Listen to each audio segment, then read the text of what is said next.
बिटिसिनि सिब हाग्रामा महिलारिनि बाख्नायथाव खामानि बिसायख'थियाव जेरै खोथा होनाय एरै फारि फारि खामानि मावनायखौ नुनो मोन्दों।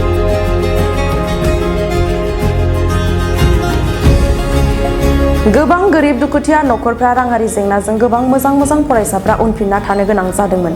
नाथाय फरायनाय बिथिङाव बिटिसिनि सिब हाग्रामा महिलारिया लाइमोनफोरखौ गोजौ फारसे जौगाहोनानै इयुनखौ गोजौ खालामनायनि थांखिजों IIT आरो नीट आनजादाव उथ्रिसार जानाय लाइमोनफोरनो 5 लाख रांनि अनसुंथाइ होनायखौ नुनो मोन्दों।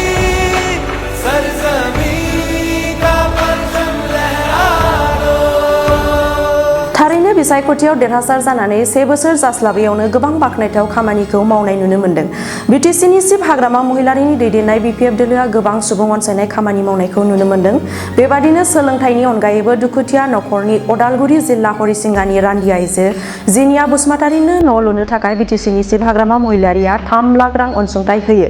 बे अनसुंथाइखौ गोरिब नखरनो BPF दोलोनि मोनसे हानजा बिक्रम दैमारि, कास्तम बसुमतारि आरो माखासे दैदेनगिरि बिथांमोना जिनि बसुमतारिनो नोगोद 3 लाख रांखौ गथायो। बेबादिनो जिनि बसुमतारिया 3 लाख रांखौ मोननो हानानै खौरांनि गेजेरजों साबायखर बावो बिटिसिनि गाहाय हाग्रामा महिलारिखौ।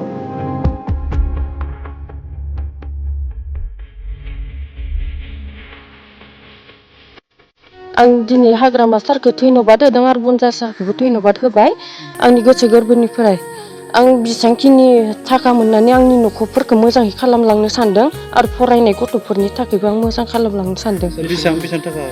आंनो हाग्रामा सारा अननानै आंनो 3 लाख थाखा होलांबाय। आं बिनि थाखाय धन्यबाद होदों।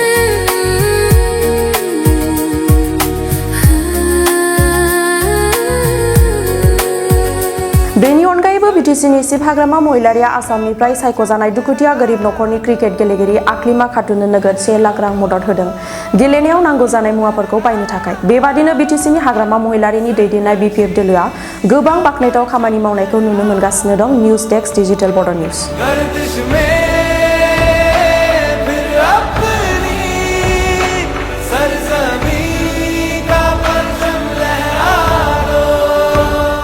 गासैबो फरायनाय जेसेबां डिग्री लाना फरायनाय बिथांमोनखौ सारा खबर लागासिनो दङ, लिस्ट लादों, नाम लादों।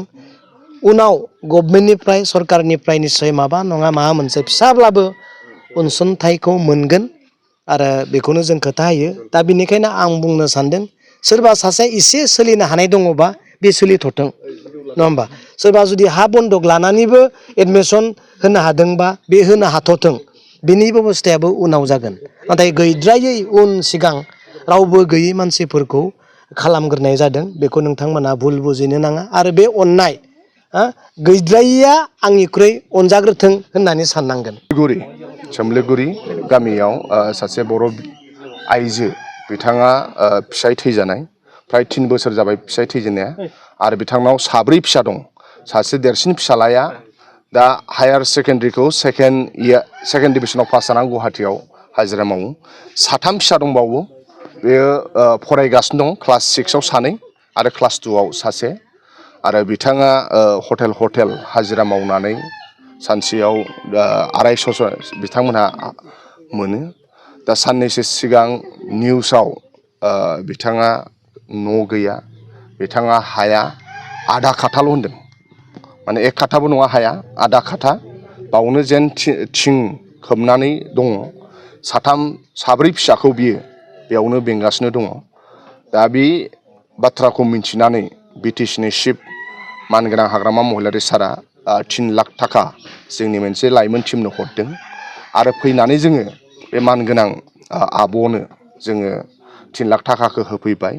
बेजोंनो बिथाङा न' लुनो नांगौ, न' लुगोन आरो बिथांजों जोङो इतिमধ্যे जों गथायबाय आरो बिथाङा न' लुगोन होननानै गाव बुंदों।